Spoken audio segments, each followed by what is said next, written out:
So, now that's backwards. Does that mean anything? No. Okay. Welcome everyone to the Town of Osoyoos regular open meeting of Town Council, February the 22nd, 2022. I will call the meeting to order in council chambers at 2 p.m.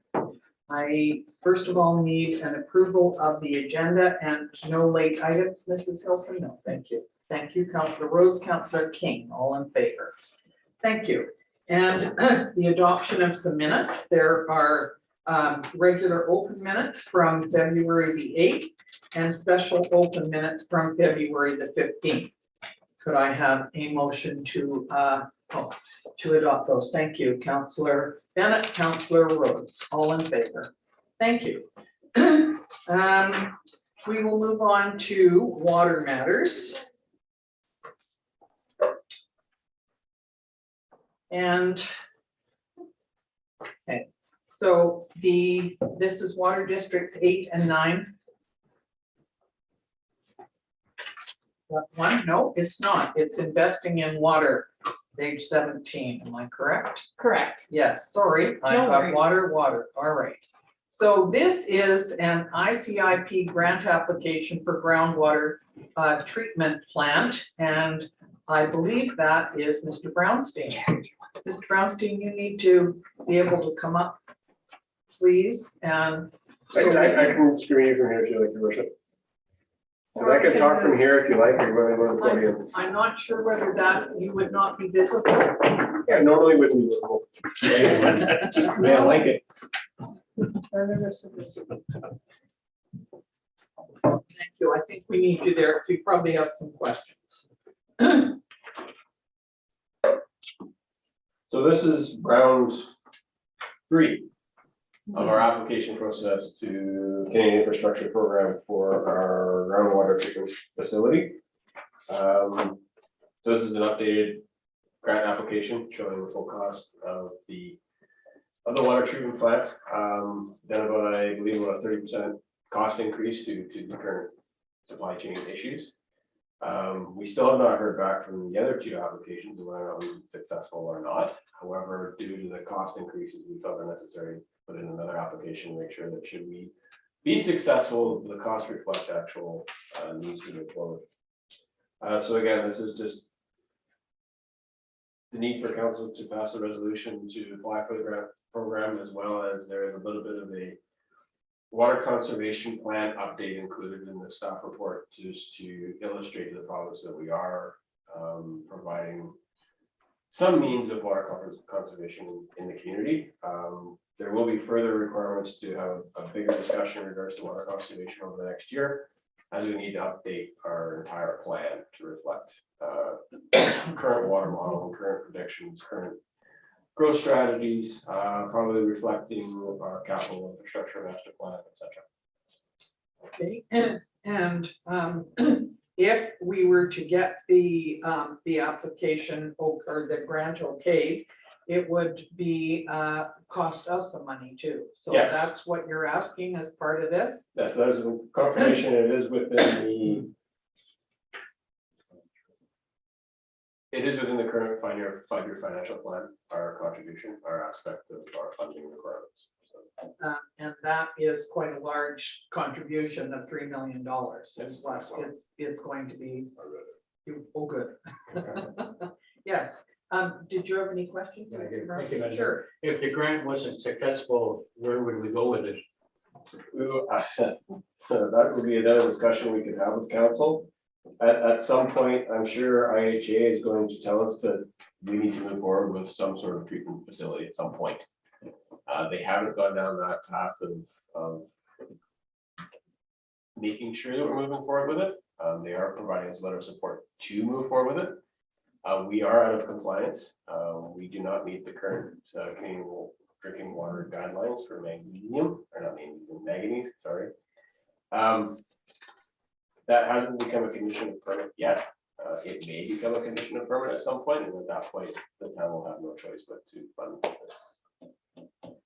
One more thing, you kind of mentioned you were going to submit a new grant. Is this kind of double dipping or just No, so what'll happen, Councillor King, is we'll submit this grant application, should we be successful on the previous ones, we would say, well, we've got a new one in. We'd rather actually move forward with this grant application at that time, so no, we won't be getting multiple grants. Does this one show we need more money? Is that Yes. one? Yes, this one shows we need more money. And there's enough money in the province to support this side? I believe this latest and greatest, 225 million.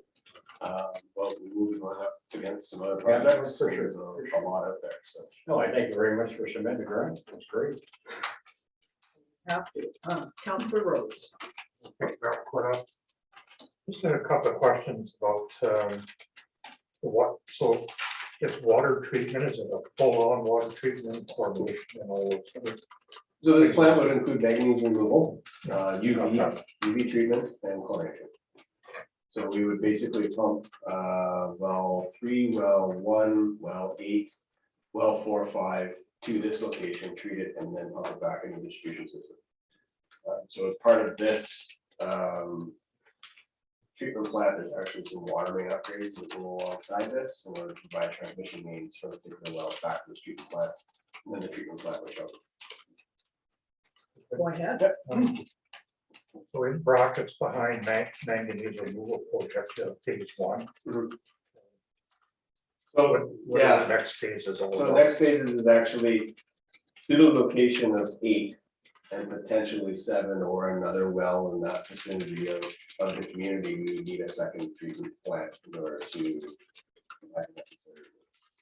Same size and Probably not of this magnitude, it'd be about half the size. So you're, between the $5 and $6 million mark for that plot today.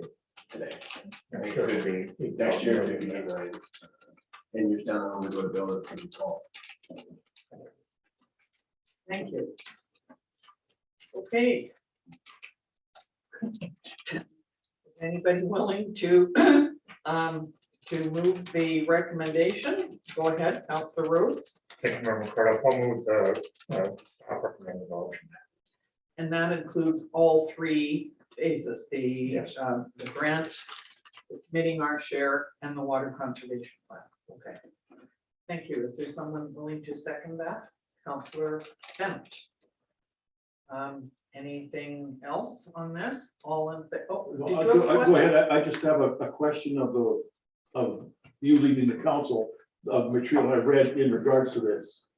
So, It's not to do with the passing of this motion. but did you want to ask the question before we vote on it? It doesn't pertain, Oh. it's some of the material that's involved in this application. Well, then, You better talk you before we should, pass you it. should before we Okay, pass it well, then. it has to do with our proving that we're trying to do the right thing in water conservation.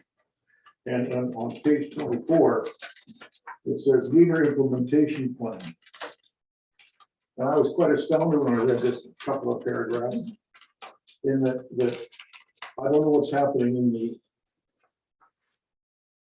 area that I represent in regards to meter implementation, other than what we are going through with the twinning.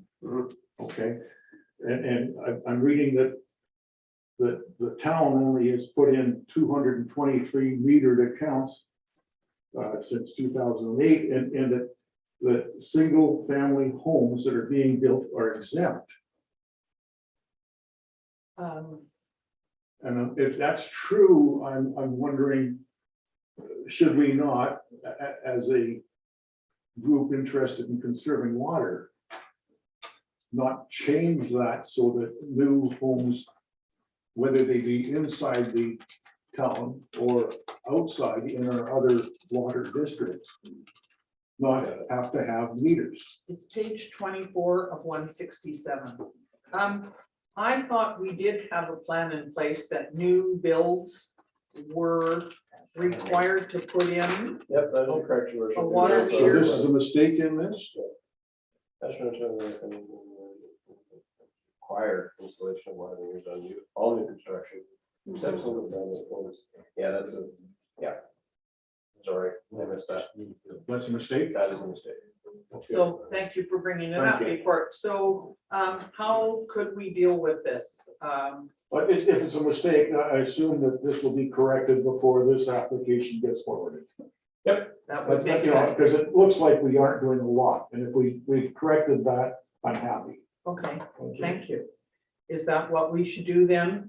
Withdraw this with this report until No, the, just, this is. No, this report just has to be altered. okay, sorry. So we're not going to, we're just going to correct it now, or are we going to wait till the next meeting? No, we'll correct the report, and if council wishes to make the grant application, we'll correct the report and submit it. Okay, that's Correct fair, version. that's fair. So the mover and the seconder, are you okay with that? That we would, I don't even remember who moved and seconded it now, I'm sorry. Councillor Rhodes and Bennett. Okay, so, okay, hang on, are you okay with that we would correct it? Okay, go ahead. I just wanted clarity. I understand all new development has meters put in. That is correct, Councilor King. Sorry, yes, Councillor King, all new development inclusive of strata developments where there is a water meter on those as well. So they're all basically ready to flip the switch and go whenever. Now that's just Implement the cities, program. just the town specific, or does it club? No, It's, these two areas. our area had it for years. Homes were Correct. Okay, Area so it's A, already yeah. in place. Been in place for about 15 years. Okay. We're ahead of you. Then, Okay, hang on, did you have something else, and then we'll ask. so then we're moving forward with meters on older homes as we speak, or it's in the No, next year's budget? No, that is something that we brought to council on March 8th for the bigger March 8th. discussion in regards to water metering. All right, okay, thank you. Thank you, Councillor Rhodes. Just one more question. Do they have water meters or are they plumbed for water meters? Because we They- haven't even decided what kind we're getting yet. They're installing water meters, Yes, that is correct. right? On all new construction. I thought we were, and just, excuse me, I thought we were going to, as part of our water conservation plan, look at several options. We talked about some on the street and some in the house. So as part of the water metering implementation plan, yes, we looked at options for installation of new meters in regards to existing services. The new services that are going in the ground as we speak for new development are majority inside meters, and the meters are in play. So we are reading them. So they don't require a manual reading or. Nope, all of our stuff is remote. No, sorry, Director Brownstein. They're in play. We read them, but we're not being charged for Yeah, of for course, meter yeah. usage. But they are being installed. Correct. Okay. Guaranteed. Now, are there any other questions about this or concerns? All right, so we have, it's been moved and seconded that we go with the recommended updated option. And I will ask the question, all in favor? Thank you. And against? No, sorry, I can't look both ways at once. I wasn't sure whether you could vote. 20 seconds. No, I was just wanting to make sure I caught everybody's eye. Okay, thank you very much. That is carried. Thank you, Mr. Brownstein. The next is the water districts 8 and 9 financial accounts. And so to report on expenditures for water counselors and council to receive. As of February the 22nd, water district cash requirements are in the amount of $7,803.69. So there are options to receive this or to ask for additional information. I have a question. Yes, go ahead. It's electrical engineering, is that for redoing house? Sir, Councilor, does that exceed? No, I guess this one for 3, well, It's exceed engineering, so that'd be all our, Yes, yes. that'd be all our SCADA and programming. for what? SCADA and programming? Oh, okay, computer systems. Okay, Okay, I move. are you moving it? Did you have a, hang Yeah, on, let me get a seconder. Yeah. Are you seconding that? Sure. Okay, thank you very much. Mr. Director Appleby, go ahead. Me? Yeah, Okay, sure, thank you, Madam sure. Chair. I guess my question, this statement's kind of the end of December, and we're into the end of February. Are we always like 60 days behind on paying our bills? Some of these invoices come in late, so as we receive them, we process them.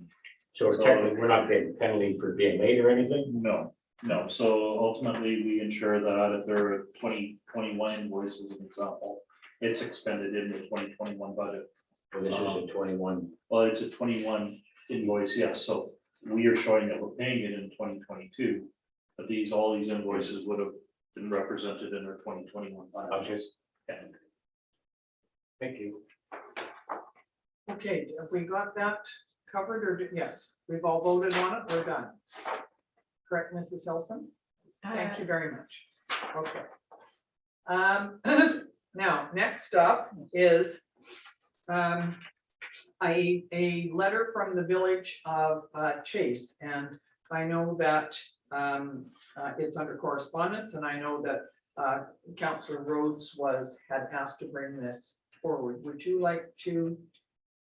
Did you hear today on the budget that's being put out in Victoria that they're doing wildfire? I'm trying to think what the actual name is, but they're doing it a year round now, not just for several months. So I'm assuming they're putting more money into it. However, you had a concern about this letter that we were sent a copy of. Thank you, Member Corda. No, I didn't have a concern. My thought was to ask to have it on the agenda so that we could maybe offer a letter of support from our community. I think it's a great idea. It may not change or alter anything that's going on, but at least we have a voice in it. And you just never know if enough communities are supportive. This letter was presented to us as part of our regular correspondence, and I read it and felt somewhat asked to have gone.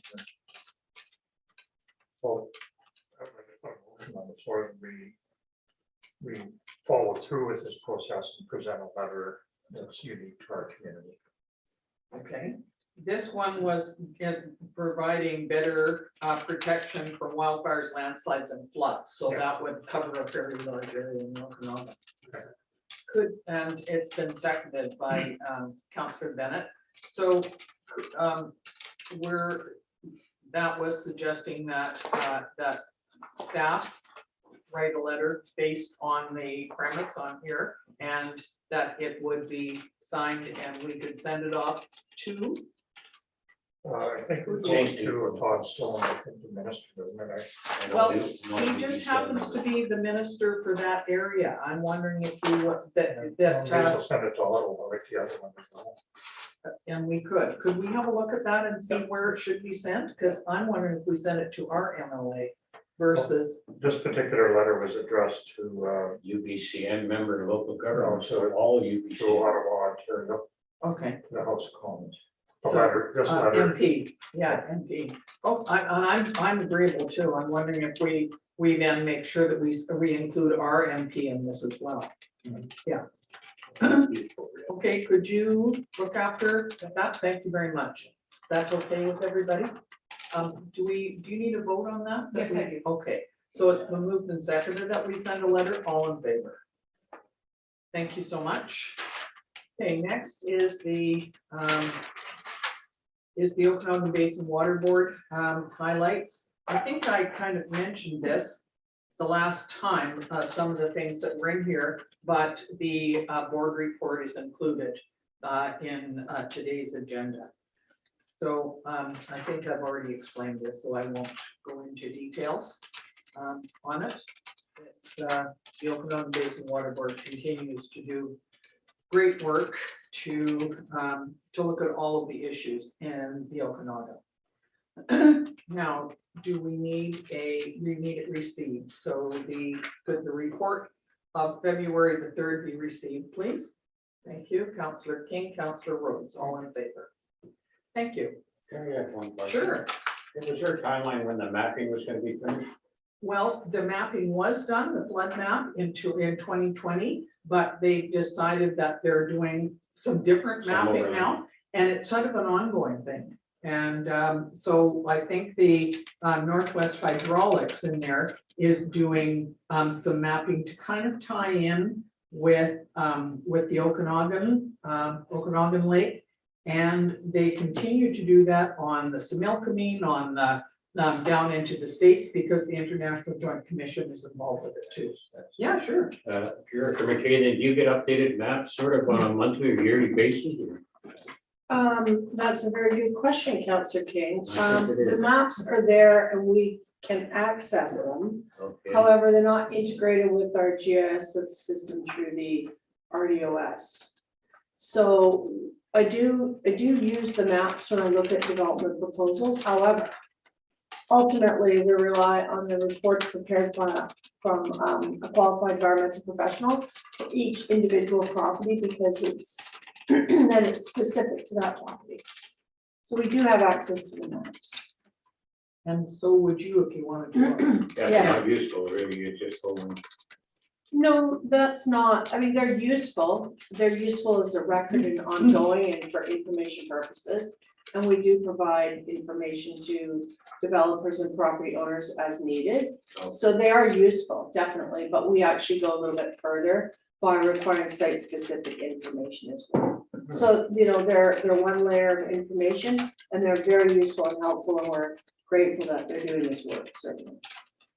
One of the positive things I think about this is that low-lying land, the maps will hopefully be able to give you some idea that if the water level came up, which properties would be needing of extra. Right, and if I may just say, or thank you, Mayor McCord, it's also important for our infrastructure that we understand where there's vulnerability with respect to our system.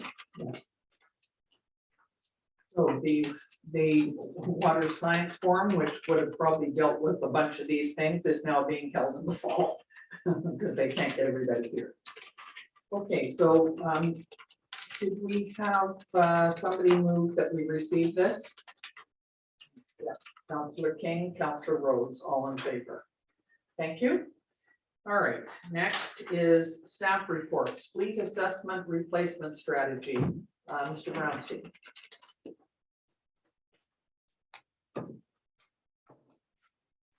Thank you, Your Worship. I've alluded to this thing more times than I can count, and it's finally for you guys to review. Back in the 2019 budget year, discussions were had among senior staff about doing an actual fleet assessment, find out where we're at, where we need to be, how to get there. In 2020, we released the RFP for professional services. That RFP provided us with MMK Consulting, which then started the review process over the next year and a half. Unfortunately, and this is the excuse everybody likes using, is COVID put a little bit of a hinder on this and trying to get it done in a timely manner.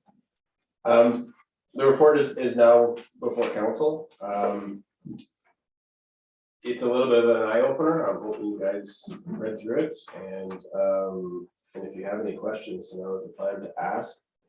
Some highlights. Currently we're looking at between $142,000 to $661,000 per year in MFA financing. Should we continue down our path of wanting to finance this fleet, which could potentially go up to $760,000 a year. Should we purchase an air unit for the fire department? So that's almost $2 million fleet purchase. It outlines, our next steps, financing options, our risks, our liabilities. We did some fleet optimization to look at where we are in regards to our current fleet, what needs to be replaced, what to wait, whether or not we're replacing like for like or changing our fleet up to facilitate more opportunity for use. It was quite a comprehensive project. Again, the report is an overview. I have Excel spreadsheets in the background that I'll be referring to as time moves forward. So. Go ahead, Councillor Bennett. Thank you, Madam Mayor. I think at this time, I'd like to see us move this to the next council meeting. I got this on Friday afternoon, read it all day Sunday, got tons of questions and unfortunately, because everything is closed and nobody's around, I can talk to our chief financial officer to try and get a lot of these answers. And I have about 6 pages, but I'm sure you want me to go through them now. But the questions that I feel that I need to ask before I can vote on this. I think there's some good things in there, but I think there's some things I don't understand enough to make a $1 million decision on without time to read it. I'm sorry, just too much to, I read it all, but there's just too much to digest without, to review. Anybody else? Yeah, I got a couple. Go ahead. First of all, I think this plan is great, gives you a sense of where you're going down the road or where the town's going. But I guess I relate to our council meeting last time, specifically for the budget for this year. And really looking at a couple items I found kind of high, replacing a 2-ton truck for 150,000 and trading a 3/4 ton for 150,000. I thought you were gonna bring back some actual kind of quotes or costs. So I mean, I thought even the fire truck, the 3/4 ton with all the bells and whistles was only about 100 grand. So I just kind of struggled with these big numbers. Which fire truck? The new pickup truck, the captain, or the chief.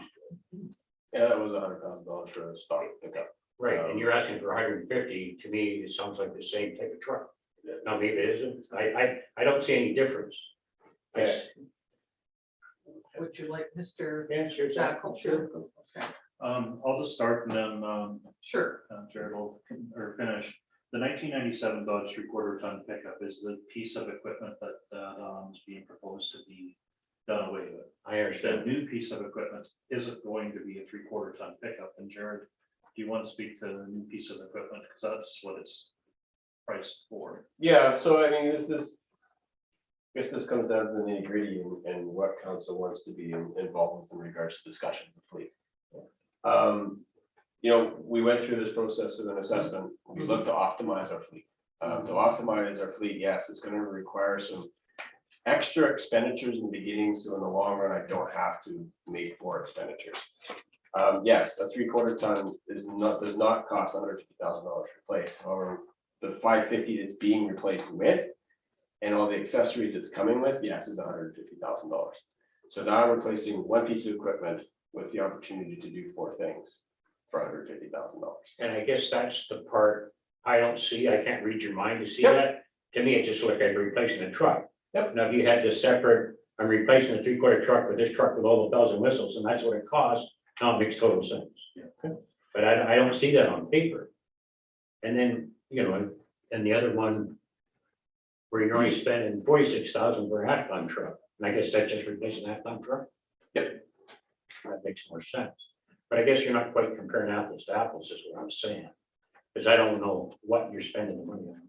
And it should have been the old vehicle versus the New vehicle, exactly, then it's just plain black and white. Okay, we'll give everybody a chance to talk. Go ahead, Councillor Rhodes. Thank you, Madam Clerk. I really like this report. It outlines everything that we've asked for the last couple of years, and I'm very appreciative that we got it in the format that it came to us. But just for clarity, this report is not an ask for anything. It's an assessment, right, of where we are. And so if that's a correct statement, could I ask about next steps? What are you going to? So I guess the ask of council is to endorse the report, to say that you guys are willing to play ball for the future in regards to fleet optimization, fleet costs, understanding what our fleet is currently sitting at and where it needs to be in the future. I guess this comes down, I got data up to 46 years from now. I got the replacement schedule and what that looks like and everything else. I guess I could have shared this with council, but the problem is that I don't want council to adhere to this either, because stuff changes. It can change, absolutely. Tomorrow you may want to change service levels on something else, and all of a sudden I go, nope, I don't want that truck anymore. I got to replace with this and this and this, right? So, I guess from my perspective, yeah, I'm looking at the financial aspect from the council's perspective and saying, are you willing to endorse the financial commitment that our fleet needs over the long term. And I guess that's what I'm asking for this week. Go ahead. and then Catherine. So when it gets down to the decision making about replacing units, Mhm. will you bring individual reports to us so that we can use this as a reference and look at some of the concerns that we have about financing? I gotta just interject here. I don't think $140,000 or $100,000 for a, in essence, a larger than a one time. In my God, you go to any of these dealers now and then just look at random vehicles and they're $90,000 to $100,000, So I'm not surprised, but just endorsing this and giving approval and move ahead with everything is not really the way I would like to see it. I would like to, kind of go through each one step by step and make sure that our information is, first of all, contemporary and meaningful at the time. And I'm always curious about where the money's coming from and how we're going to deal and borrow if necessary. Yeah, and again, when this was done, the thought process moving forward is that 90% of our fleet financing would be coming via 5-year. And that's when you start seeing the numbers start to decline. Getting down to the nitty gritty of each individual piece of equipment that needs to be replaced. If that's council's request, I will make that happen. I caution you on that as well, as the fact that as council look at the big financial picture instead of what piece of equipment I'm replacing every year. That piece of equipment is to provide the services in which you guys have requested that I provide. I struggle with saying that, well, this year I'm gonna replace the F-150, I'm gonna replace the beach cleaner, I'm gonna replace this, and you guys go, no, we're not gonna replace the beach cleaner. Fine. Well, I guess the question is, again, Councilor Harvey mentioned this last year, and I've started compiling this information in regards to our costs of our fleet and trying to demonstrate which piece of equipment need to go. Unfortunately, all I have is 12 months worth of data. So right now it's a judgment call on what we need to move forward with and trying to make sure that the equipment we have is not single use. And right now, a lot of our equipment is single use. And we need a tractor, we don't buy a tractor, but we don't look at that tractor, the complete unit, and say, well, if I add a mower to it and a this to it, then all of a sudden it turns into 3 pieces of equipment. Unfortunately, the past is, well, we need tractors, we go buy a tractor, but we don't. And then we need a mower, so we go and buy a mower. And then we need a truck, so we go and buy a truck. I'm trying to stop that. Yeah. I respect, I think you moving forward with the 25-year is excellent. And I don't think we want to micromanage you.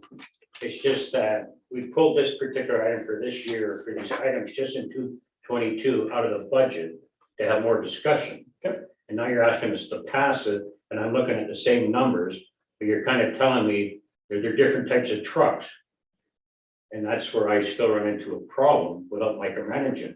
Like you said, I'm replacing this 2-ton truck, 153, and you showed the old one was, well, it's old, you gotta need a new truck, but it's not really the 2-ton, it's got all kinds of bells and whistles. So I can justify in my brain. Yeah, it so makes the sense. LC 55 is a 2-ton chassis, and I'm replacing with Yeah. a 2-ton chassis. That's the cost of a new 2-ton chassis, $153,000. And we use the 3/4-ton pickup. Yeah, and When I that say is replace being. a 3/4 pickup for 153, I say, whoa. Yep. If And you're telling me I that get that truck concept. got lots of bells and whistles, then I understand it makes total sense. And I think that's where it's hard for me to justify this item specifically, just with this, but I know you need no equipment. I support no equipment. I just struggle with the way it's presented. That's what really. I appreciate that. Like I said, next year you gotta replace stuff, not where micromanaging, but I need to replace a 2.7 pickup, 3/4 with a 3/4 pickup, while you're matching apples to apples. And unfortunately, and what I'm gonna say right now is you're gonna see a lot of things where I'm not replacing apples with apples. I'm gonna be replacing apples with oranges As long as we get. and cherries and As peaches. long as you're telling us you're replacing this apple with a bigger Yeah, no, apple. that's fine. And No, I can do the that. description of that bigger apple, that's great, Okay, perfect. and I can understand it. So, Mr. Brownstein, can I ask in the report on page 90 of the report, there is the 5-year capital purchase and financing operational services. And so when I look at the the amount that is, that was supposed to be coming from the year 2022, it has quite a large total at the bottom, which is fairly close to the number that we were given last week. And that, okay, so the following year, it's 1/4 of the amount. Is like, am I looking at this No, correctly? you're Is looking at it- 100% correctly, Your Worship, and the problem is that because we are in the position we are with our fleet and it's getting to the point where it's too old. If I wait another year for a certain piece of equipment, I'm gonna be sinking more money into it than it's worth. And that's where I I get- start to struggle. Sure, And I and start to go, and I see what you. I totally understand it just, and the following year too, there's just different amounts for each year. And I know it comes from different places, reserves and MFA and that type of thing. But I'm just wondering, is there an option rather than, I'm assuming, that if we pass this, that we would be out $896,000 this year? Is that what That is I'm correct, reading? Your Worship. So, that somehow doesn't sit right with me, where next year it's 183. And I get it, I'm sure that perhaps I'm missing something, but to me, that is too big of a spread to have from one year to the next. So I Is guess- there- Yeah, So I guess what we're trying to present here is try to average out your fleet costs over time. Don't look at the individual pieces of equipment that are being replaced. Take your average over the next 20 years, and that's how much money council should be putting away for fleet replacement, so that in year 2, when it's $183,000, yes, we're paying out $103,000 in fleet replacement, we're putting another $300,000 in the bank. So that the following 2 years, you've got that $824,000 sitting there waiting to be spent. And this is what we're trying to create. thank you. I'm gonna let Frank, go ahead. Counselor Harvey, you had a question? Yes, thank you, Madam Mayor. Coming up later in the meeting, we're being asked to adopt 5-year financial plan. Am I correct to assume that that plan includes these 5 items, this $800,000? Yes, it does. But I've got a notation on the 5-year financial plan that those 5 projects are on hold until endorsed by council or approved by council. So it gives council the opportunity to actually hear them, be it all at one time or individually, like Councilor Rhodes said. But they're actually in place, if we're able to proceed. You okay with that? Did you have a question? Go ahead. Thank you, Madam Mayor. I guess I'm gonna get into this because you're talking about the big picture. You're talking about one truck. I'm concerned as council, we're talking here $6.2 million reduction in reserves over the next 5 years. And we're talking about where is that money gonna come from to replace that $6.2 million? I understand, I like the whole idea of the thing, the plan, it's nice to have. But I don't know where we're gonna get that money or where that money, $6.2 million, is gonna come back to go into there. I don't understand it. The fleet management group, we already have a management group going on to dedicated pool bases. We're talking here having a bunch of trucks sitting in a parking lot. If you want to use one, you go up and sign it out, then it's gonna go to all the different departments. Let me finish. This is the stuff I made. It's got a potential, it says in here, we talk about reducing the fire insurance. It doesn't say that. It says it may, if acquiring, they may reduce the fire insurance. It has potential to reduce the fire insurance. The use of reserves to pay for one-time capital operating reduces the need to fund those expenses from taxation. Well, where do you fund those reserves? Also, you're talking about statutory having reserve accounts, more reserve accounts. We're talking also has 5 statutory and 16 non-statutory reserve accounts. Are we gonna put 21 new accounts in here to deal with all these different trucks? That's why I'm saying there's so many questions in here. I'm only halfway through. And I think it's way bigger than one truck. It's way bigger than 2 trucks. I think this is something council can be asked to look at. If we're gonna do it, let's do it right and something that's affordable. I can understand.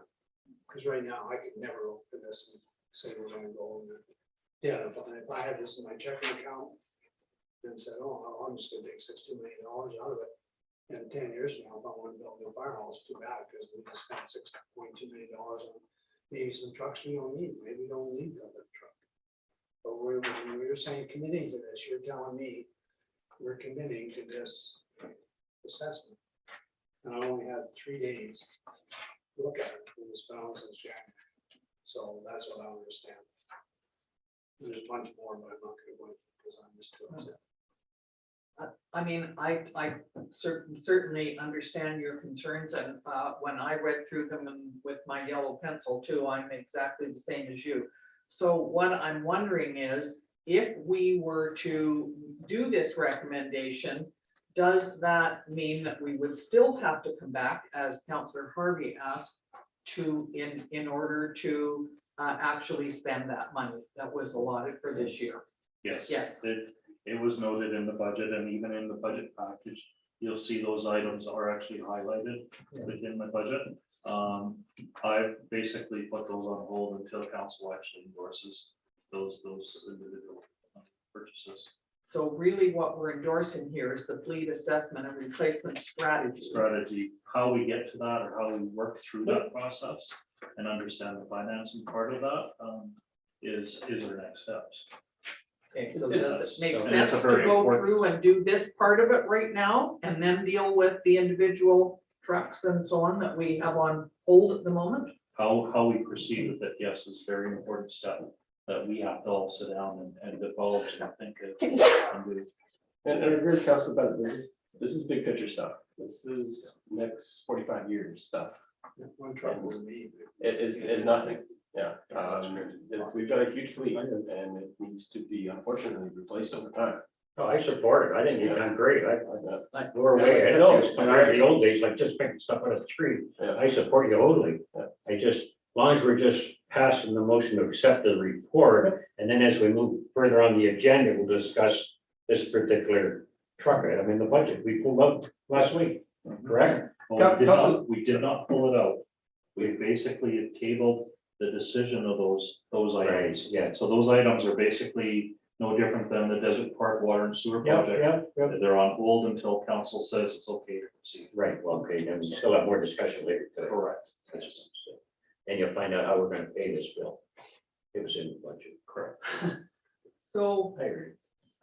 where are we at with the recommendation? Councillor King. Well, I'll make a motion that we accept the report. Council Noe has to adhere to this in the future, just, I want council to be aware of it. Yeah, Make sure no that this is problem in with the it. back of our mind when we're making decisions. If you want further discussion on it, that's perfectly acceptable, council, we bring it back to the whole meeting and hash it out if you want. Well, I think I'm you- gonna try to do that before. I put a motion on forward. I mean, Yeah, so you you made pick the consultants motion. to compile this, help us compile it, so it's compiled. I have no problem, but anyway, I'll put a motion that we accept this report. So are you seconding that motion? Okay. Yes, go ahead. Do you want to speak to that? I'm gonna repeat myself again. I'm very happy with the contents of this. I'm not happy with having to spend all the money, but this is a huge step forward compared to what we did not have a year ago. And I feel very comfortable in moving forward with the motion that's being presented because this is a good guideline.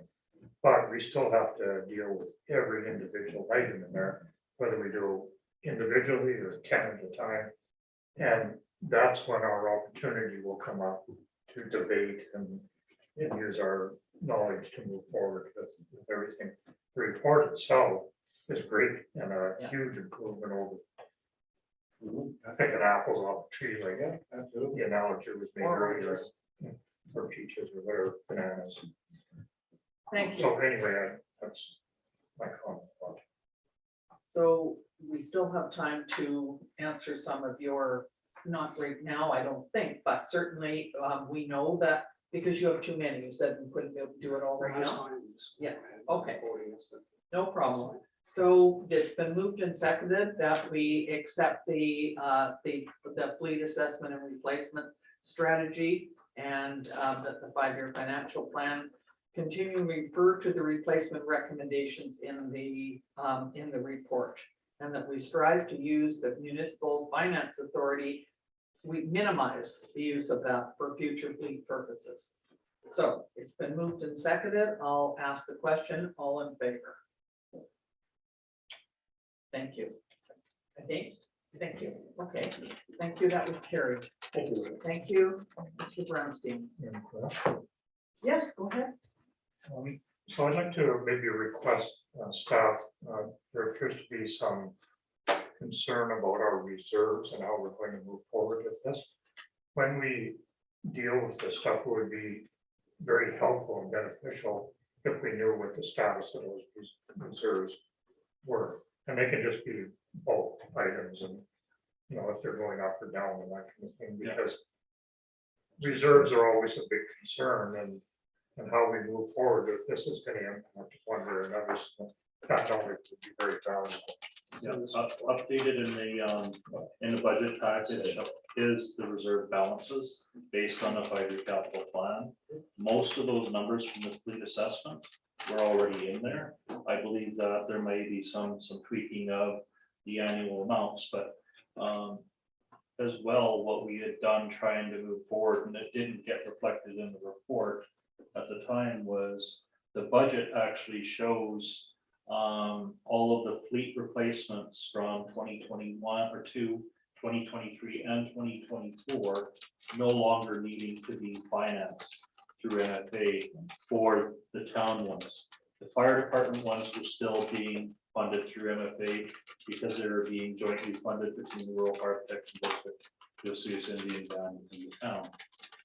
But for the towns ones, we were trying to use the strategy of utilizing the reserves. We had built into our budget as well, $70,130 going into that fleet reserve fund to get that even started. So it helped offset it, but you're right. These are huge amounts that are impacting our future monies available for other capital projects. We need to ensure that it is the right purchase, the right size, all of that for the town moving forward. And that is a really important debate for council and staff to have.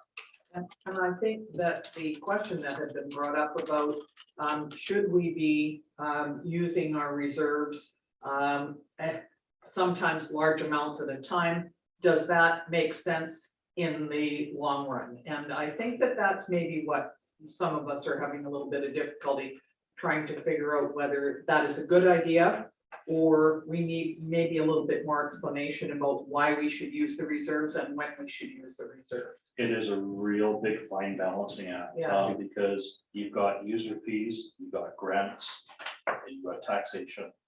So you've got a limited amount of sources of funds to deal with that. So on the offside of that is your annual surpluses, if you're lucky enough to have them. That's the fortunate part that we can utilize. You know, the surplus that we built up from the user fees or taxation to be able to go towards capital projects. It still comes down to prioritizing which projects council wishes to do and to what level. Yes. You know, you look at our 5-year capital projects, our list, there's a lot of projects on there. There's a lot of money being spent for keeping up with the services for the community. So yes, it is a real tough issue for us to talk about and discuss. Thank you. Okay, we're going to move on to the RDOS bylaw referral, temporary use permits for farm worker accommodation. That would be Ms. McKay, please. Yes, thank you very much, Mayor Recordo. So we have received a referral from the RDOS in respect of TUPs for temporary use permits, for farm worker accommodation. So, you know, after a detailed review, nothing's quick anymore. Detailed review of what they're proposing, you know, we're prepared to suggest that council recommend that the RDOS move forward with this program because primarily because, of course, the agricultural uses will continue to be on the majority of the property. And of course, we're looking to standardize the decision-making criteria for temporary use accommodation for seasonal workers.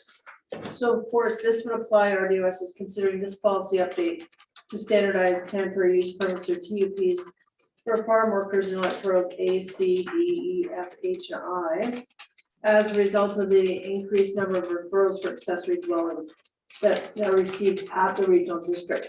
So basically, in 2020 and 2021, our regional district received a number of referrals from the Agricultural Land Commission regarding those proposals for approval for accessory dwellings, specifically for farm worker accommodation.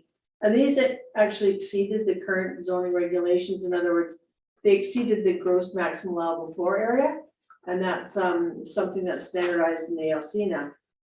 So the board was basically supportive of the applications, but administration's recommendations, basically, they basically were informed and they had a difficult time supporting the proposals because they were actually against or contrary to the zoning regulations. So for example, the current electoral area zoning bylaws do allow for accessories dwellings and the sizes are limited, etc. So basically what the regional district wants to do is make sure that their bylaws and their policy are actually reflective of the board's position on this matter. So the policy is basically similar to the proposed approach that they use for vacation rentals. In that the RDS board gets to assess the initial and continued need for farm worker accommodation and minimize the effect of that accommodation on agricultural uses by basically requiring that those oversized structures be removed. Right, so it also ensures that the accommodation units are placed in a way where they're temporary in nature and they don't end up being permanent structures. So this again standardizes that decision-making criteria for temporary use permits for farm workers and also conditions under which those temporary use permits may be approved. So those conditions can be all kinds of things, where they're located, and as we get into after final approval of OCP and start talking about zoning bylaw, we will start talking a little bit more about temporary use permits and implementing them in our community. So of course, we don't currently use temporary use permits, and of course, we again will consider that and updating the new zoning bylaw, and that it gives the board an opportunity to have consistent or supporting policy statements when they look at agricultural designation and where they need to support agricultural activities and still provide worker housing. So again, we are recommending referral comments back to the RDOS that that we support their proposal, and with a notation that we feel that it does make things a little bit more streamlined for them, but the agricultural uses continue to be protected. So thank you, Mayor McMurdo. Thank you, Councillor King. Yeah, with that support letter, and this goes ahead, would their houses for farm workers be larger than what we have in town? That's a very good question, Councillor King. We don't really have a lot of farm worker housing on farmlands inside of town boundaries right now. They just don't Is exist. that part of what you've been looking at though, far as? It is part of what we've been looking at, and I appreciate you bringing that subject up, and we did discuss it briefly when we looked at the OCP. The challenge, of course, is that we don't have a lot of farms within the town boundaries that are that size that they really need to have worker housing on them. But certainly we would look at those on a case-by-case basis. And we would be looking at including an option for temporary use permits to be applied for in the town for temporary accommodation for seasonal worker housing. Okay, would you happen to know off the top of your head without me reading the whole document, what size is it going from to or asking to go? No, it's not a specific number. It's not like 1,000 square feet, No. 1,200 feet? No, it's not a specific number. They're looking at basically making them temporary in nature by the fact that they'll be removable rather than by the size. The removal means I could mow it down. I know that. Basically, they're not built on a concrete foundation. Yeah, that's much of it wrong. Um, Okay, I got no problem. Is there, anybody else have any questions or concerns about this?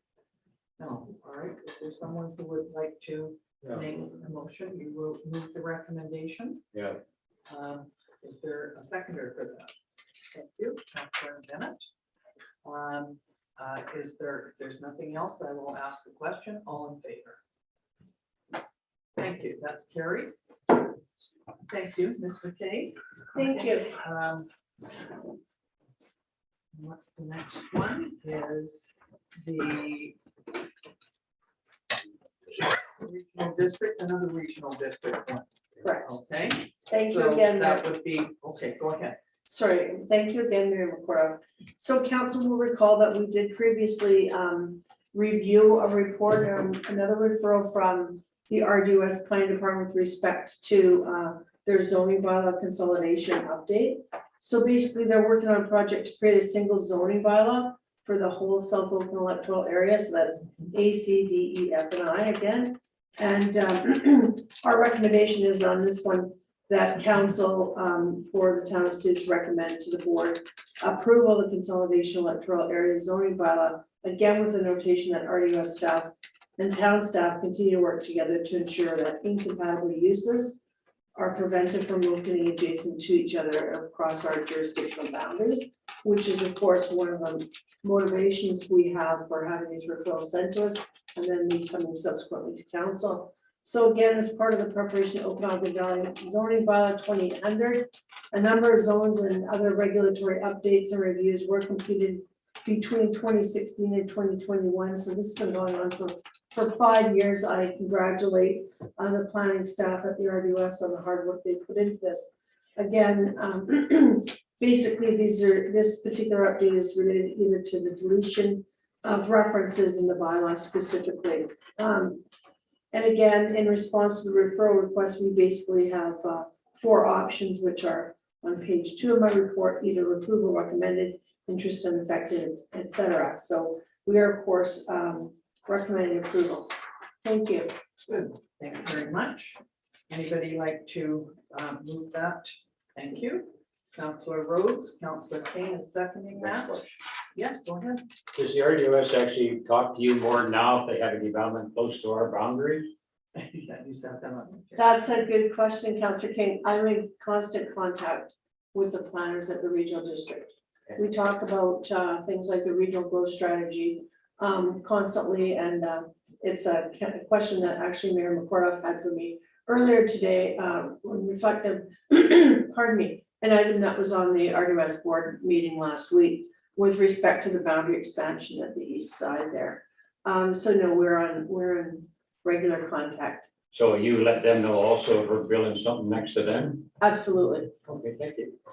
Yes, it comes up, if there's a lot of time spent at regional district meetings on these types of planning and development activities. I listen to it, I do not have a vote on planning and development, that's only for rural directors.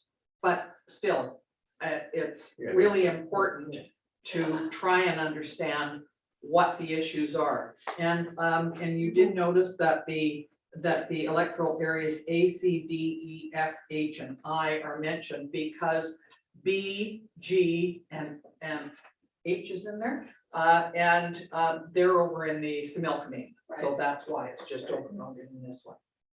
Okay. And if I may, Mayor Yes. McCorduff, just maybe relay to the rest of council what you and I discussed today, Mhm. which was respect to the boundary expansion proposal on the east side, because you'll recall that we did discuss earlier about the irrigation district and that they made comments back to us on so our referral on that boundary expansion also goes to the RDOS.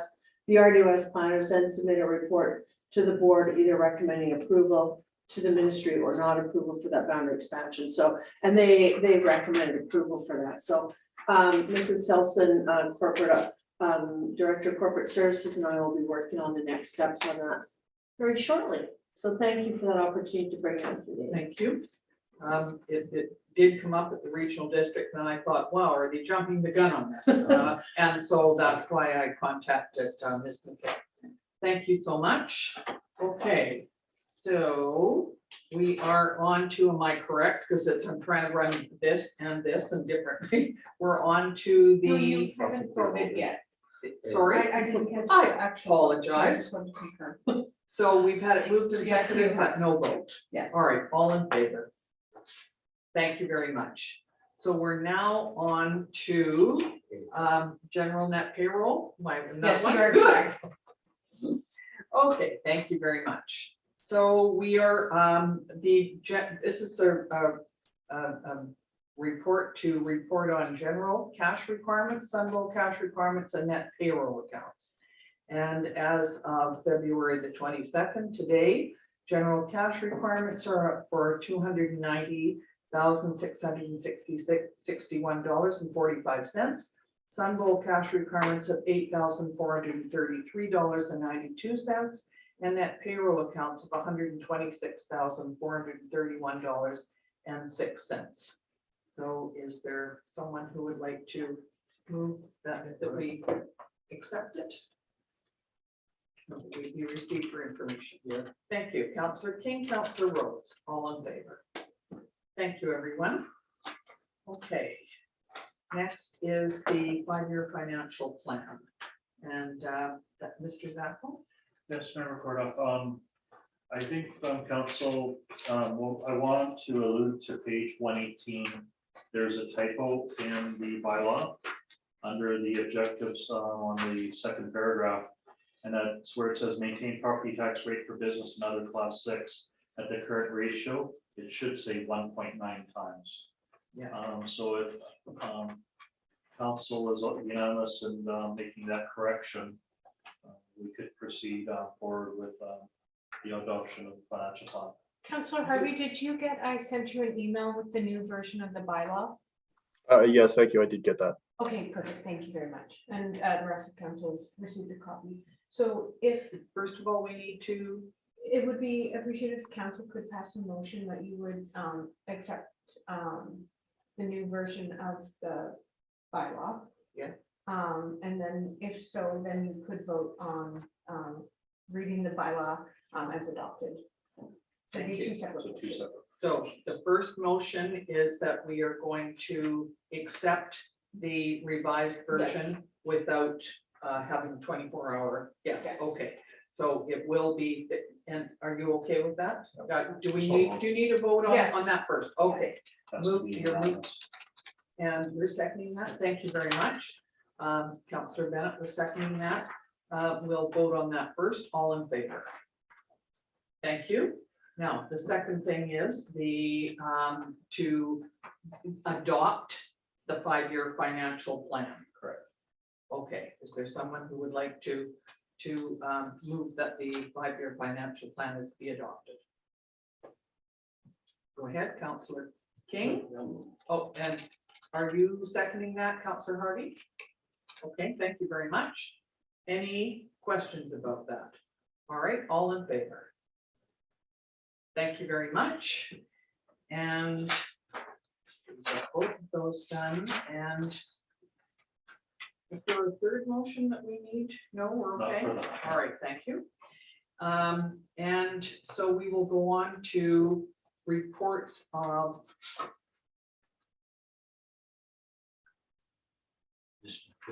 the this would be the Aquatic Center report. Am I correct in that? That's where we're at next. This is No. Yeah. The zoning reports. amendment bylaw, Bylaw number 2. page 120. I'm sorry, this is confusing today.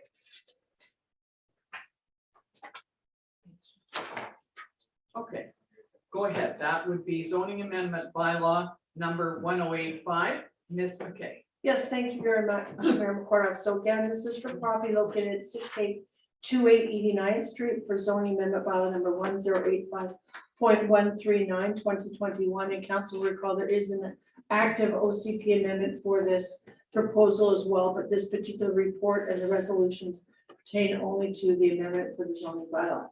And I will have the corporate officer walk you through the recommendation, and maybe I'll just go through my report first and then we'll go back to that. Thank you very much. So again, council will recall that you did review this proposal on your November 23rd, 2021 meeting. And in response to comments received at that meeting, the applicant for the proposed amendments to his application. And those changes include a decrease in the site coverage of on the property and a decrease in the total number of residential units which of course results in an overall increase in the ratio of parking spaces to residential units. So again, on the second page of my report, I just give you a breakdown of the residential units. Now it's been decreased from 47 to 40, which again, it decreases the footprint on the property. I think if you have a look at it, you'll agree. Actually, it looks like a better project now, improved, I should say. It does outline again the breakdown of this type of units and the size of them, more or less. 1 studio, 28 one-bedroom units, and 11 two-bedroom units, which totals a number of 51 bedrooms, which actually allows for parking for 1 parking space for each bedroom, and then 9 additional visitor parking spaces. Of course, when it comes down to distribution of the parking spaces, that would be at the time that someone is obviously taking up residency in that unit. So again, as a result of the update to the zoning bylaw, or update to the proposed amending bylaw, you'll notice that there's an updated site plan. And basically the implications again for the community benefits from the addition of rentals units to our housing stock. Again, now they're offering 10-year a covenant on the property for 10 years rather than 5. So there'll be rentals for a minimum of 10 years. 10% of those units will be offered at below market rental, to not use the A word, affordable, in this particular case, but that basically means that they're offered for rent at 30% of your income, which is the CMHC standard for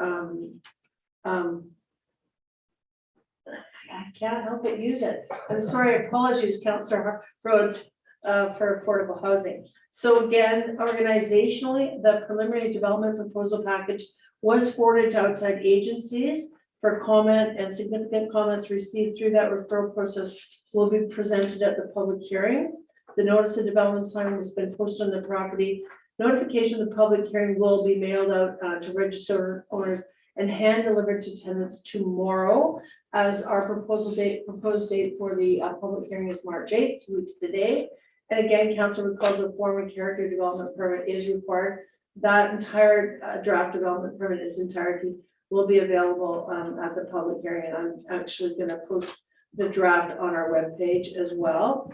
Again, there's no impacts to the town's budget.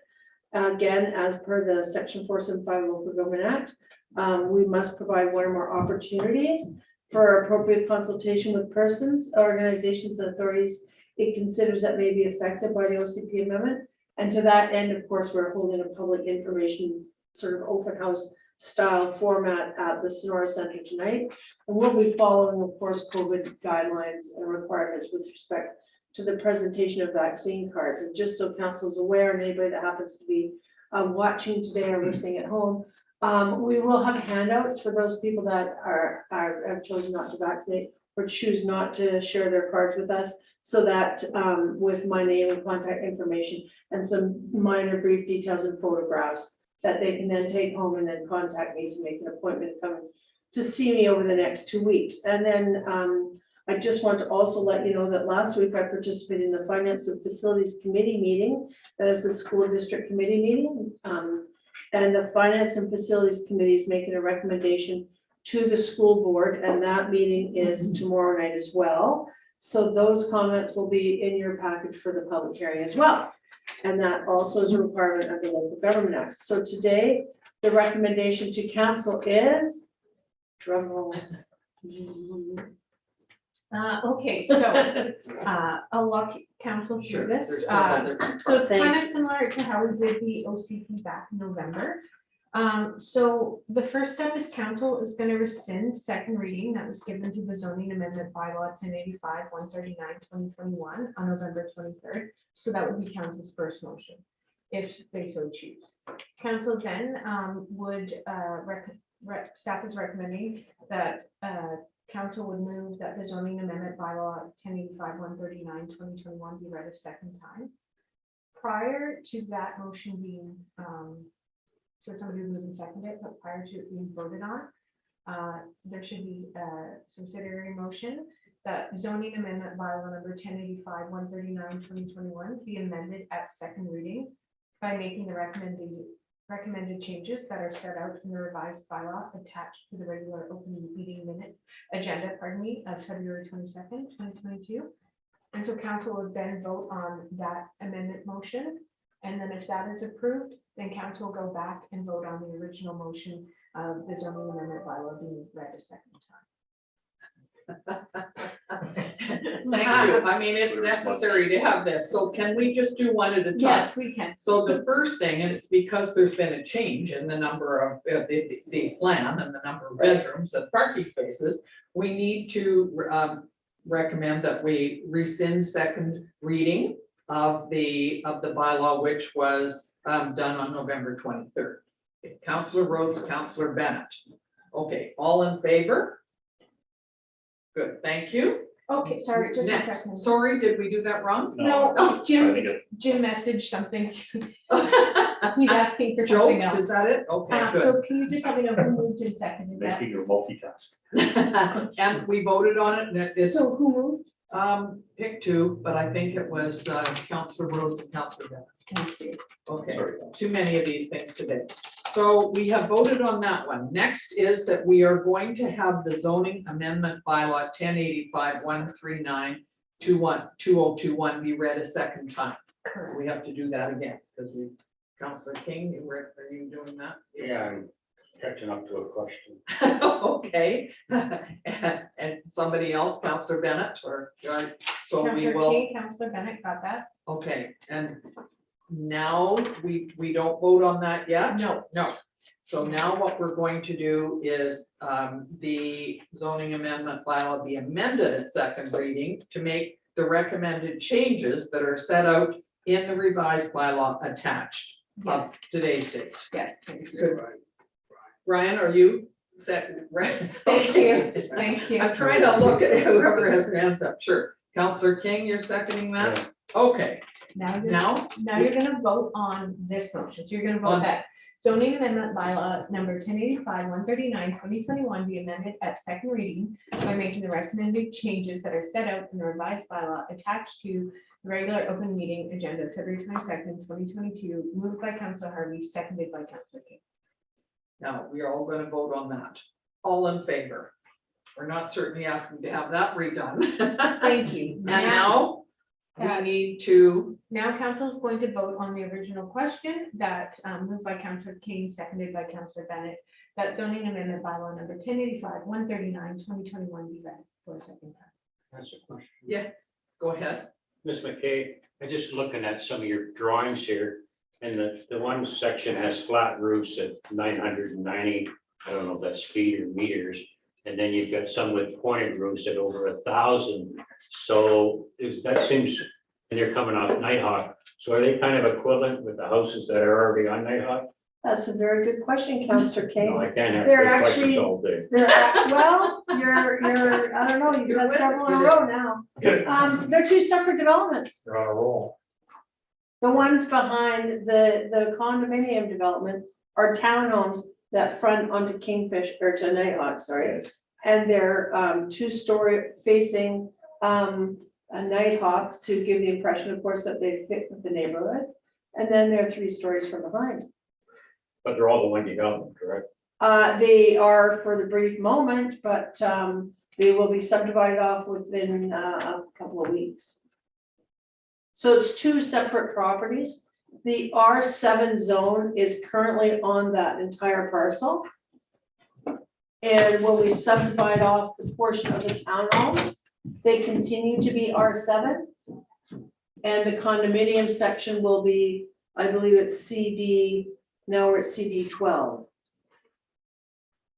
Okay, so we're just changing the bylaw here. For the CD 12 portion of the property only. Okay, I just want to make sure that's correct. Oh, it's correct. Okay, so then you'll be coming back with some more information with possibly subdividing this property? That's not just something that comes to council. The option to subdivide the property, All right. Can be done right Launcher now. and zoning. Correct. Okay. That's fine. as per the current zoning, it could be subdivided. Okay, it's been moved but not You seconded. know, it's been moved and seconded, but it hasn't been voted on. Correct. All right, all in favor? Thank you. Thank you. Thank So are you. we done with that one? You are done with it. Thank you, Mayor Ms. and Council, McKay, and thank you very much, Corporate Officer Elson. One of the things I was just reading on something that I got from the local government finance review is coming out very soon. And instead of calling it affordable housing, they're calling it attainable housing. Yeah. And I like that term because attainable is what makes more sense to me than saying it's affordable, because it's affordable to some and to others. So can you explain the difference there? Attainable means that the person wanting it. Well, You still can. thank you, Mayor McCord. I'm sure I can. It basically follows the same rules, I hate to say it, as the term affordable. But no one liked that. No one liked that term, No, which is fine. I agree. What's affordable to me is not Yes. affordable to someone else, but my affordability shouldn't be measured against somebody else's. So they're using the term attainable because it doesn't have as many connotations, but it still means the same thing. Is it's still the 30% of your income is considered to be attainable, right, that's what I thought. Yeah. That's really inherent in that. right? And they're Okay. also using the term underhoused instead of Oh, um, okay. Underhoused. Well, Yeah, that's so- another way of putting it, I suppose, too. Okay, thank you very much. Go ahead, Councilor Rhodes. Well, thank you very much. I want to take a break and thank you for looking into that and making comments about the word affordable. Now, if we could do away with the word termination. Be happy. Yeah, We don't, it now. we laugh every time, makes us laugh every time we have to say it, so we're good. Okay, are we finished with that? We are just So making joke, sure. yes. Thank you. All right, we will now go on to the South Okanagan Aquatic Center Advisory Committee minutes. And they are actually from October the 6th, so they're a couple of months behind.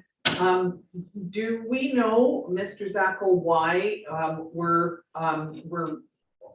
I can answer that. oh, question can you? for Please do, because So- we've had other meetings since. Our wonderful deputy corporate officer was going through the minutes. I tasked her with ensuring that council has received all committee minutes, and these were ones that she identified that council has not yet received. Oh, perfect. So that is the reason why they're before you today. Thank you so much. So, so did you have a question? Yeah, I guess so then, I mean, we're into February and it's been a couple of meetings since this, so I guess we'll get updates at our next meeting, or are they already on our town's website? You would have already received the most up to date, and then, so once they're adopted by the committee, then they would be put on our website. And so I guess they're on our website. They should be. I just want the people to know they get the most Yes. updated Yes. minutes on the town's website. So Director Davis, as this is his department's committee, his staff are responsible for putting those minutes on the website. Okay, there's three of us on the committee, Right. so Yeah. anyhow, I just I thought was people just should know it's surprised when I saw updated the minutes. minutes. that's all. Yes, they should be on it definitely should be on the website, all committee minutes adopted by council, Thank you. or pardon me, adopted by the committee. So what we need is please a motion to receive the October 6th meetings for information. Counselor Bennett, Counselor Rhodes, all in favor. Thank you very much. And Mr. Zackel, you have a CAO report from Yes. our deputy CAO. Yes, Mayor Coral. Thank you. So this is an update for the February 22nd meeting. CAO dealing with some HR and personal matters, reviewing staff reports and agenda reviews. Corporate services director has been busy working on job postings for various departments and other various human resources issues for the town. Director attended a webinar on elections for the upcoming 2022 general municipal elections. Director attended a webinar on disability management offered by UBCM. Director working with fire chief and other directors on an update to the administrative fees and charges bylaw. All staff who work with the town's computer network are completing cyber awareness training course offered by MIABC. The town is the first municipality to join MIABC's cybersecurity training program. The director, deputy, and the communications coordinator, EA, have been working on the installation of MITRE software. Deputy corporate officer is working on updates for the town's record management manual. Deputy corporate officer is researching various procedures for bylaw enforcement to ensure the town's current policies are up to date. Corporate service admin support are very busy with pet licenses, year filing and other council action items. While enforcement officers have been working on graffiti removal, unsightly properties, abandoned bicycles in various traffic locations. For operational services, water, wastewater, water quality flushing, BC1 call requests, general maintenance at agricultural irrigation system 9, water and sanitary sewer connection requests, ditching and culvert work on Lakeshore Drive. Public works part, including the parks, vegetation improvements at Cottonwood Park, ice control and sidewalk inspections. Under capital, the Osoyoos Lake water main crossing tie-ins complete, waiting on the weather to improve to complete the project. East side servicing capacity review, discussions with OIB continuing. Legion Beach tender closed, one tender received non-compliant bid and will be reissuing as an RFP in the coming weeks. Main Street concept designs, initial concept reviewed and comments returned to WSP. New scale and office trailer, construction will be starting in March of 2022. SCADA upgrades continuing, start network upgrading and full integration with BT SCADA. South domestic servicing, final restoration spring of 2022. Active transportation plan, council engagement is set up for May of 2022. Under fleet, non-destructive testing on mobile cranes and aerial units. Replacement of cable line on unit 17, which is the international crane truck. Commercial vehicle inspections for the required fleet. Under landfill solid waste, nothing to report. Community services, happy belated family day. Kudos to the fire department who assisted with the special event held at Gyro Park. Vaccination clinic is to continue at the Sonar Community Center. More information can be found on the Interior Health website. Community service survey is open on our website and will be available until March 4th.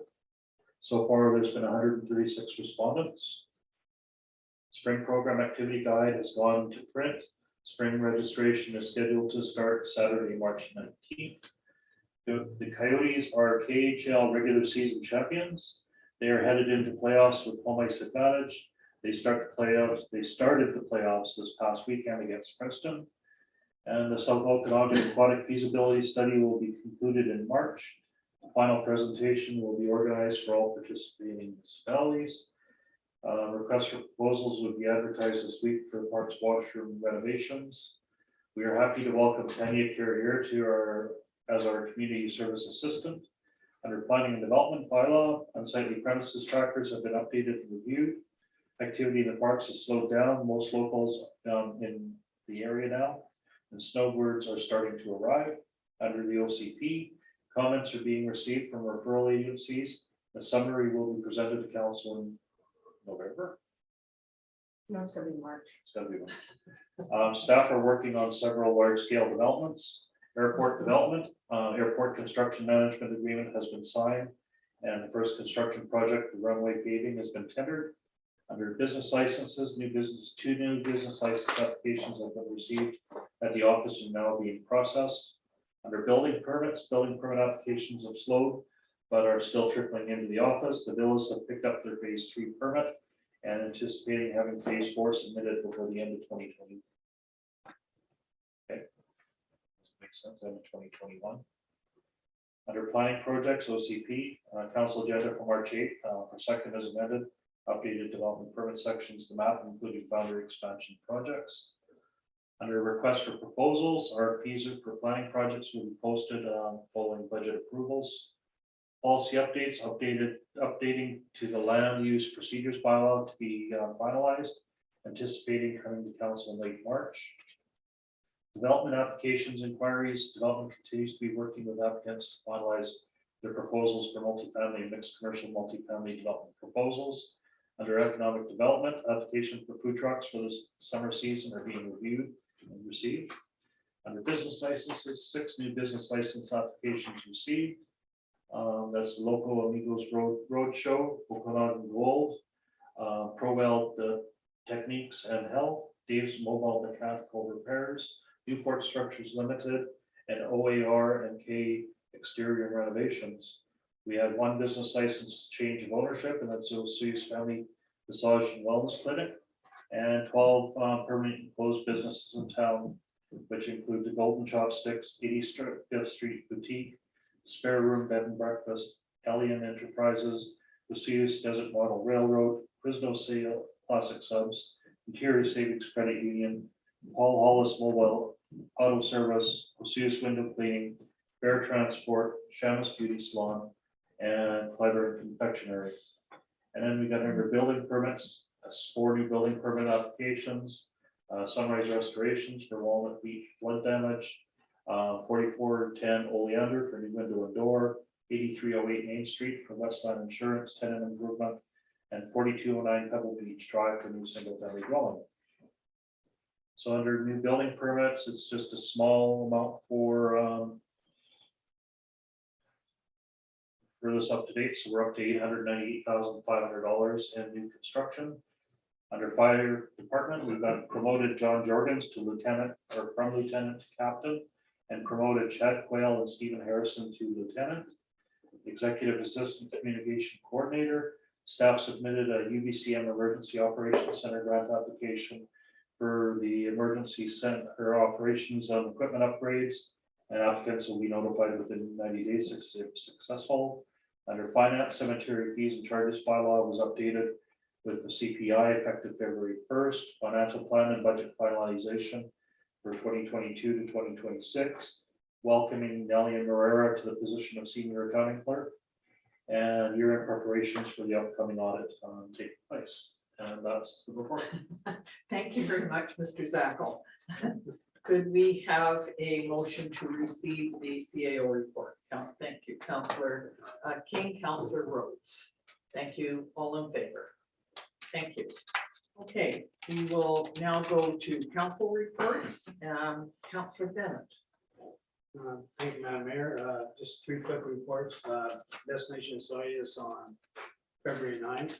And basically, it was more executive summary of the stakeholder survey that was done by Destination Osoyoos. And then talked about awareness of their activities, stakeholder satisfaction, important of Destination Osoyoos success, stakeholders with engagement, and social media awareness. And most of it is pretty well, maybe 1 or 2% from last year. So they're all, everybody's climbing over, even with the COVID and wildfires and winter road closures, and had a great response of 83 out of 200 people on the survey, which is good. February 9th, school district 56 as well. Basically, I was interested in the education committee meeting. We talked a lot about equine therapy and dogs in residential programs. And they talked about a couple of dogs that are actually in the schools. And they showed the kids in the programs, and it's really neat because the teachers bring the dogs in. The kids all pet them and talk to them. And then when the class starts, the dogs lay right beside the desk, don't move. The kids go by, talk to them.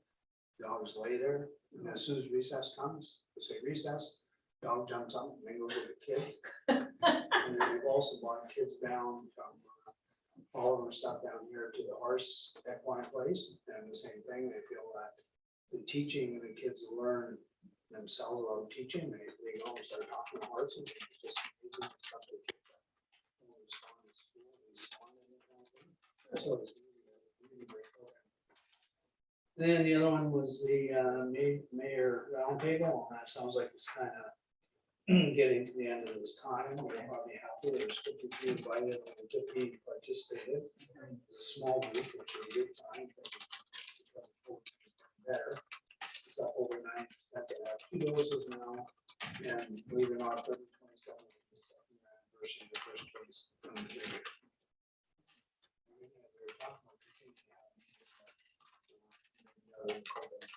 Which is probably good because we got 53 names. Yeah.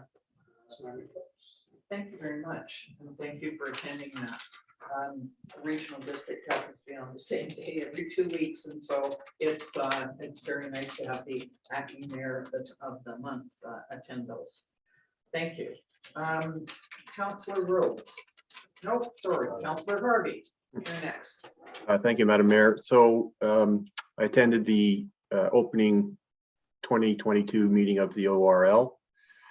It was largely organizational, electing a chair and a vice chair and committee chairs and whatnot. And I have again volunteered to be a member of the finance committee for that organization for 2022. Good. Well, congratulations. Thank you. Who is the chair and the vice chair of that? Councillor? Sherry from Parameus. Yes. Sure. And the- Sherry and the Philpott at Aquatic. That's correct. And the vice chair is, oh, I can picture her, but I can't remember her name in the moment. Yeah, Great. she's Not- from not a Summer. problem. She's a rep from Summerland. Good. Thank you. Okay, Councillor King. About roads. That's okay. I'll send you This is not a good day for me. I do apologize. Go ahead. I got nothing. Say anything else? See, there you go. So Yeah, Councillor thank you, King, thank you. you're Thank you, now on. Mayor. Attended the family day yesterday at Gyro Park along with Councillor Bennett and Mayor Sue. It was a great day, a little cold. Really want to thank the Coyotes, the local volunteer fire department, pizza factory, and staff members of the town. They ran out of hot chocolate yesterday in about the first half hour because it was so cold. Really, I think it'll be a great event next year. It'll be sunny, warm, and they definitely will need a little more food because I anticipate a lot more people. And they give you an update. If you're sitting around doing nothing tonight, the Coyotes playoffs start tonight, 7 p.m. Please. 8:05. Oh, 8 o'clock tonight. It's a late game. Sorry, some of our old folks might not be up that late. But anyhow, if you're looking for some great hockey, support your local hockey team. Hope to see all of the ice arena tonight, cheering on the local Coyotes. Isn't the next game tomorrow night? And there's another Yes. game tomorrow night at 7:30. 7:30. Good. Thank you very much. Okay, just a couple of things. I have been at the regional district meetings. The last one, we do it on WebEx, which probably will continue for a while, but we're hoping, it's like Zoom. We're hoping to be able to meet in person very soon, but it's handy to be able to be at home because it starts at 9 in the morning. And this one ended at 4, so it kind of is a long day to deal with. But I do find them interesting, and I go. I know that Family Day yesterday was a little disappointing because we couldn't have a bonfire, and actually our employee at the Sonora Center, Allie Trainer, and her husband had gone up the hill the day before and got a whole ton of wood, and they came back and Allie's husband and father chopped all the wood up and it was in the back of the town truck, but of course it was too windy and the fire department decided that they couldn't have the bonfire. However, they've got lots of wood for their stove or whatever they have at their house now. So that was great. Did a great job. There were lots of people there huddled around the washroom complex, which of course is not open in the winter time, but they had to get out of the wind. And there were entertainers on the band shell that had, I think it was a propane heater and a huge hose from the heater pointing right at them because they were playing their guitars. And I think their hands would have been totally frozen if they hadn't had that. So I don't think it lasted as long as they anticipated. And Councillor Bennett and his wife Judy were out helping and serving chocolate bars and hot cocoa and all that kind of stuff. It didn't last nearly as long, but the people that came down there were quite enthusiastic and supportive, so that was a good thing. I just want to mention that the Osoyoos Festival Society is having their annual meeting on March the 1st at the Sonora Center, and that's at 6:30 at night. And they're giving an annual report plus looking at planning for Easter extravaganza and July 1st. So anybody who's interested in coming out and volunteering and helping in one of those areas would be much appreciated for sure. I was on an interesting webinar last week with the Okanagan Basin Water Board and the Water Stewardship Council. And a really interesting talk from, it was basically on flood mitigation and you know, how to deal with those kinds of things. There is a report that RDCO, Regional District of Central Okanagan, has done on that. It's available for anybody who's interested. A lady named Tasman Lyle gave us a very good report on the, she has Ebb Water Consulting, and she talked about the Fraser Valley and flooding down there and showed sort of maps from the last 80 years of how many homes were down in the Fraser Valley, because that's one giant floodplain, at you know, 1940, and then an updated one to sort of show the number of houses. I was fascinated because the first one she showed was a map of Richmond, and it was all green because it was you know, crops that were grown there. And now the maps show very little of that, and it's all homes. She certainly is concerned because what we saw in November down there, you know, we can't just sort of fix the dikes and carry on as usual, was her message. And I think it was certainly worth us paying attention to. The other one that was really interesting was a gentleman named Graham Watt from the city of Grand Forks. And he did an excellent presentation on what had happened with the floods over there in 2018, how they are looking at it. They're taking one area, which is close to the confluence of the two rivers, and a lot of the houses in there were damaged, and some of them were absolute write-offs. And they've turned it, rather than allowing people to build again, and that's a whole other issue, how they're moving people to other areas. I think it's called North Buckle is the North Ruckle, the area, and they are putting in quite a large, I think it's sort of like a man-made pond, but a large one, where there are going to have fish in there, and they've used the rest of it as a park, and they have lots of, and I'm not sure it's all been done, but the plan is to have trails and so on around there for the community to enjoy. And I thought, you know, how interesting is that? And he had a lot of maps and pictures, and very well spoken, this gentleman, the city of Grand Forks. Anyway, it was fascinating. I quite enjoyed listening to that. And I'm back to one-to-one reading at the school, which is very nice because that means that people can, with, you know, you have to be prepared, you have to wear masks and that type of thing, but at least that started again because it's certainly a worthwhile program. And tomorrow is February 23rd, and it is anti-bullying day. So I have my pink shirt, and that's what you will see many people around town and certainly in the schools wearing that. So I think that that's a good reminder that we need to be to constantly be careful about that.